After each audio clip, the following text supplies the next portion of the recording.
Hello, and welcome to our webinar, Preparing for Midterms, presented by the BG Counseling Department.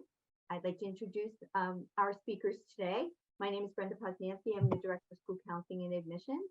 And with us today is the counseling staff, Mrs. Tenza, Mrs. Leonard, Mr. Mullen, and Ms. Futrell. And we will be sharing with you some tips and ideas to help your son or daughter, and hopefully students if you're listening, what you can do to prepare effectively for midterm, why we use midterms, how do they factor in your grade, what you do need to do to prepare, where are there and who are the supporting measures that are available to students as you're preparing or to prepare. Managing this whole idea of a midterm time and the stress that might be going along with it. And certainly we all know this time of year is a little bit more stressful than other times of the year. So piling on midterms at a crazy time with concerts and shopping and holiday parties and things like that can be really difficult. Not to mention that winter athletics have just started as well. Keeping a perspective, what this is all about, that this is, a 1 week and a snapshot in time. We'll be talking about that and just basically taking care of yourself during this stressful time and how to go about that. So we're hoping that the students can listen to this too, but parents, we're hoping that you will listen to this at your leisure so that you can help your son or daughter effectively through this period of time. So I'm going to pass it over to Ms. Futrell, and she's going to share some more information with you why we have midterm. Whoops, sorry. So why do we give midterms to students? We give midterms to students so that students can understand the material that has been presented over the semester.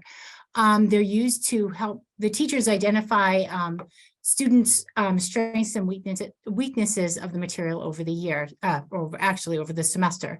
So where are they struggling and what material do they understand? To kind of get a better idea of what they've covered. For some of the classes, if it's a semester class, it will be just over that material. Some of the courses like PE or the art classes might have had a project, so they may not have a midterm or a final, if you will, in those classes. And for the full year courses, it will be a midterm that will cover material from the beginning of the semester until the point that they're at. So for practice and preparation for college, students will have midterms in college. For a lot of the students, it will actually be a final because the semester will go from the beginning of their college course until for most of the classes December, and it will be the end of that college class. The midterms mirror their experience in their college, what college will be like. So if they're taking a class starting in September in college, they will go through that class until December, and they will have tests and have the final at the end. They may have a midterm, they may have a project. So we try to expose them to what they'll experience in their class through our classes here. And we'll go through what they should do to prepare for those exams later on in this presentation. But we try to mirror what they will get in a midterm through our classes here at BG. So that's why we give our students midterms. So they get that exposure in experience all through their time here at BG. So how do the grades factor into the whole process? So when we look at the midterm and how it factors in, the midterm is given as a percentage, and the percentage is worth 20% of the final grade for the semester. So for freshmen and sophomore students, what that means is that eligibility wise, it does not impact their eligibility for sports. So what that means is we look at their semester grade, not their overall grade. So what they get on their report card just for the semester, not the final average for the semester. For juniors and seniors, it's the semester grade with the final midterm grade that is what we look at. So again, for freshman and sophomore, it does not include their midterm grade for eligibility, but for juniors and seniors, we do factor in the midterm grade. So that is how we factor in the eligibility or look at eligibility for students. And on the transcript, when we look at the transcript, which is different than the report card, there is no midterm grade. So if a student doesn't do well on their midterm exam, they're not going to see that midterm exam. They're going to only see their semester grade. So the exam, while it's factored into the grade, you do not see the actual exam grade. So it's really just the percentage factored into the semester grade that will be shown on the transcript. And you can see a sample transcript if you look in our the back of the program of studies. So you can see how that kind of looks. You never see a midterm exam grade anywhere on our transcript. So you can always view that if you wanted to in our program of studies. And next we will go over what students need to do to prepare. And I believe it's going to be Miss Leonard that is going to talk about that for us. Yes.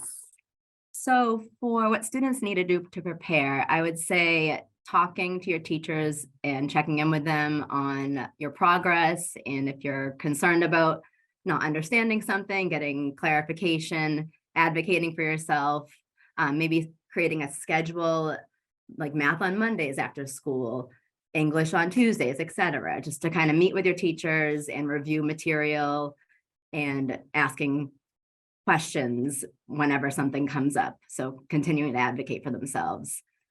Organizing and reviewing notes is important. So rewriting them can be kind of a form of studying in itself because you're thinking about the information as you're rewriting it. So it's a form of review there.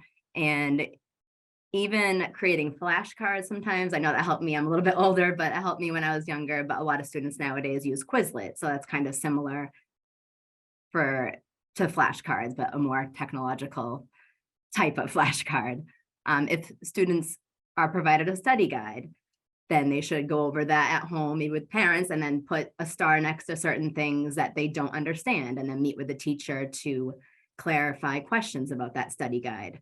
So, and then I would say studying, even starting now, like a little bit every day, because cramming, I did it myself in college and it was a mistake when I did it. But if you do a little bit every night, the performance tends to be a little bit better than if you cram it all in at the last minute.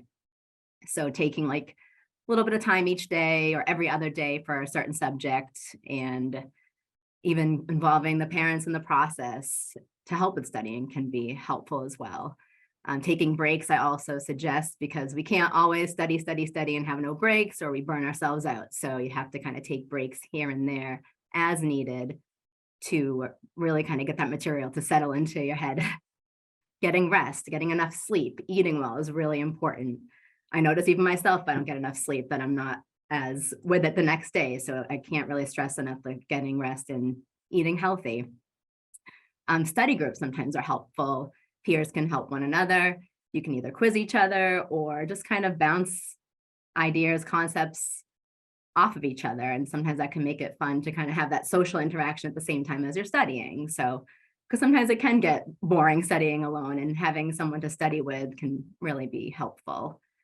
And then don't panic if you're at the first question and you don't know the answer.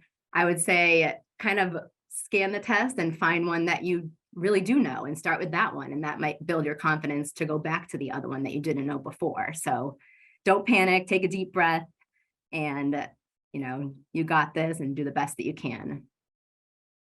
And that is about it for me. I think Mr. Mullen is next.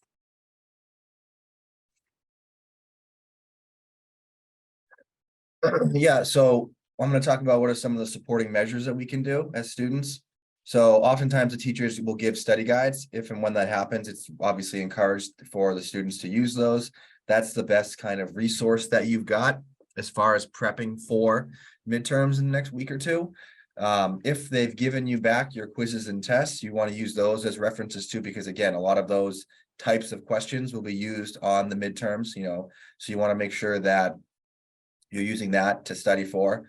As it goes with the study guides, the teachers will oftentimes give you a list of topics to focus on. So if they do that, you want to refer back to your notes or other items you've saved throughout the first semester to use as a reference point when studying. Honor societies are offering free tutoring.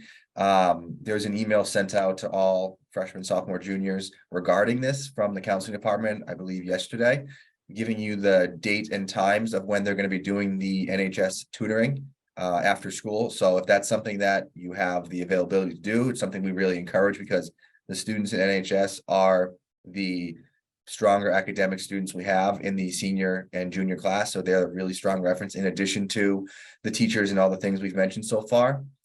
If you feel like working in a group is something that you do well, try and pair up with students from your classes to form study groups. You know, I know Mrs. Futrell talked about a lot of things that will help you prep for when you're in college, and a lot of what students do in college is do work with study groups because you're all in the same class and you've all learned the same material throughout the course of the year. So if you can do that while you're here, it'll only strengthen your skills so that when you're in college, it'll help you.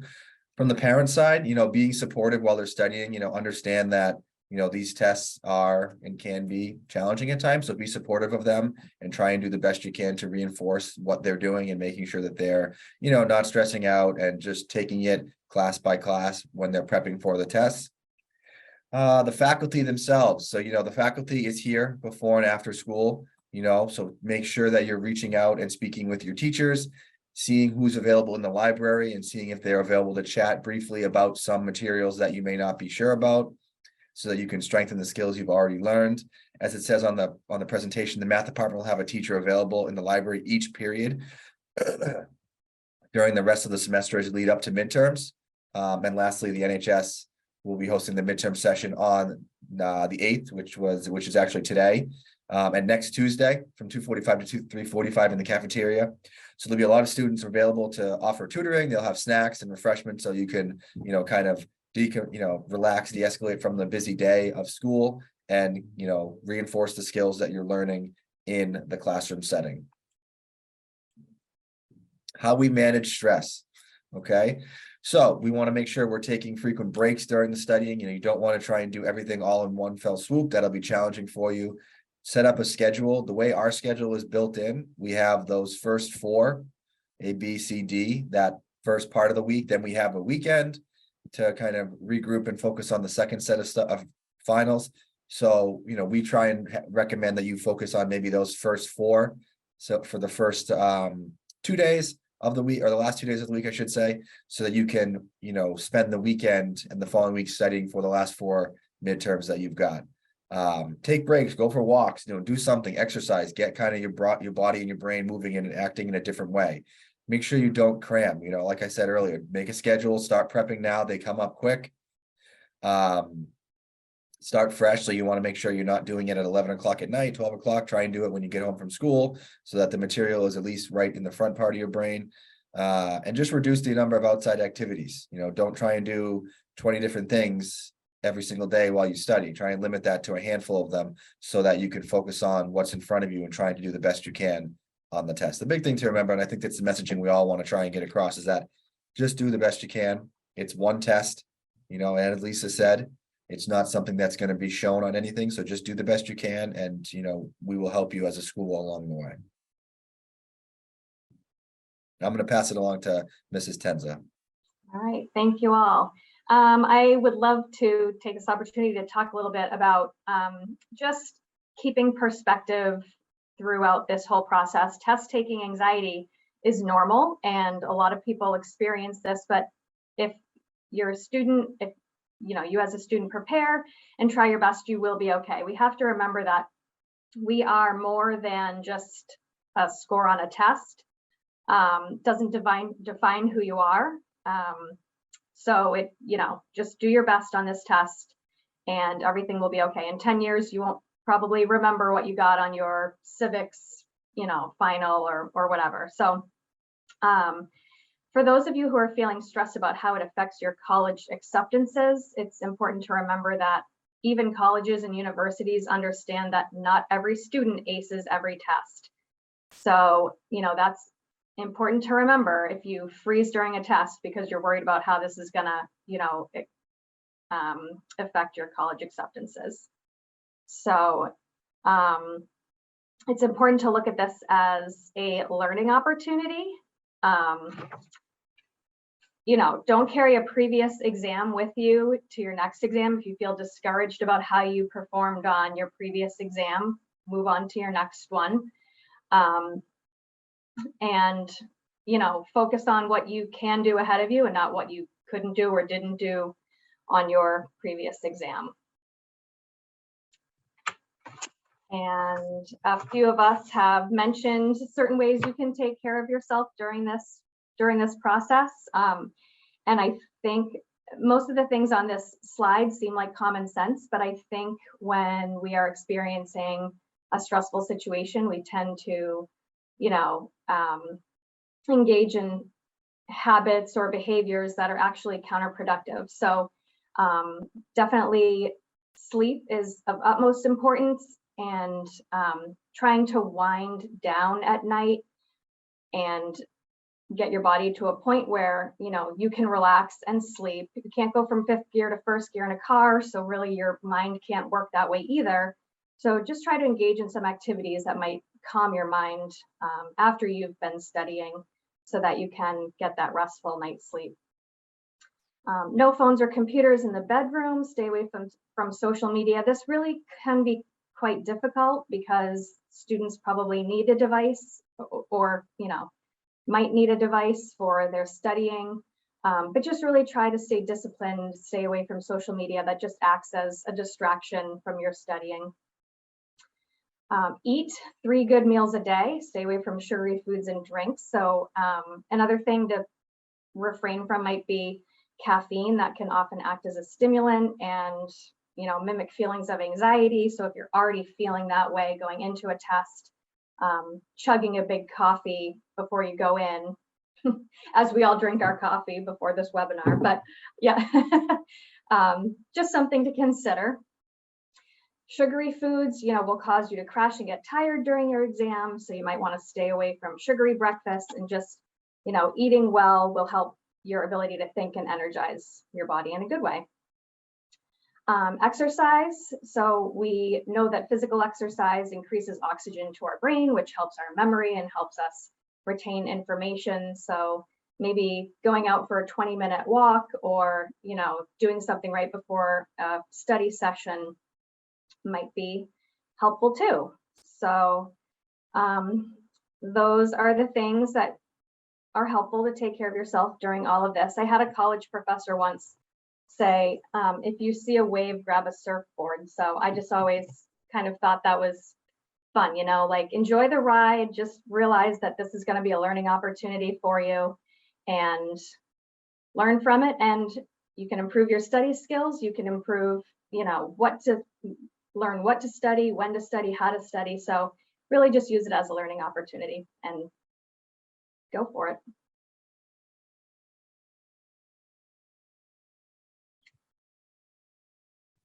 Brenda, you're still on mute.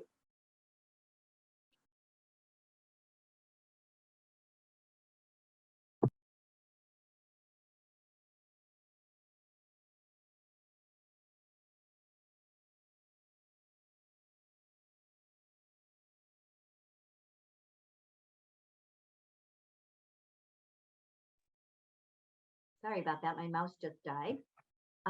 So things to remember, important dates of midterms. The midterms start next Thursday, and as Mr. Mullen referenced, there's 2 periods a day. So Thursday, Friday, Monday, Tuesday are the dates of the midterms, and it's periods 1 and 2, 3 and 4, then 5 and 6, 7 and 8. Well, A, B, C, D. But that's how the midterms run. The makeup day is Wednesday of next week. Should we have a snowstorm or some other reason that we have to miss school, that would be the makeup day. If your son or daughter is sick or can't make up one of the days, they need to start with their teacher to find out when they can take the exam, because if they have, for instance, they have an academic period, say period D, and they missed period A exam, they can potentially make it up with their teacher in period D, but they have to run it by their teacher first and Mr. Gorell, our vice principal. So we want to make sure that if at all possible, the students finish their midterms before the holiday break. If they cannot make it for the midterms for whatever reason, if they're still sick, if they're on, if there's some other reason that they cannot manage, they cannot take their midterms, Mr. Gorell needs to be notified as well as their school counselor, and they would have to take the midterms after the holiday, after we get back from our break. So that would be in the first week of January. And like I said, if we have a snow day, we'll make them up on the 21st. Be careful about planning travel, because the 21st is going to be considered the initial makeup day. So if your plans are that you're going away, please don't make it on the 21st until after noon on the 21st. We are always here, the counseling department, to help and support students. So please make sure you tell your son or daughter that we are here throughout the midterm week, and we're happy to help. Also, teachers are here after school, so it's a midterm week. So if they have a question or concern, you want to make sure they contact their teacher ahead of time, so they make sure that their teacher isn't in another part of the building potentially scoring the test, or reading over essays or whatever they're doing. Sometimes they go into a quieter space, they're not in their classroom. So if a student needs to see their teacher, they need to reach out to them via email so they can find them in the building after the 12 o'clock time, because the students leave. The day is only a half a day, so the students leave and the teachers stay here for a while to correct midterms and, like I said, read over essays for midterms. So, but make sure if the student wants to do that, they contact their teacher directly. As everyone said, this is a snapshot in time. There's great ways to prepare, not the night before, not a couple hours before, but to prepare over a period of time. So that's why we're presenting this to you a week out, so that students can start getting, putting to use some of these tips, and we wish them the very best of luck. And if you have any questions, please let us know. Thank you very much, and we hope you enjoy this webinar.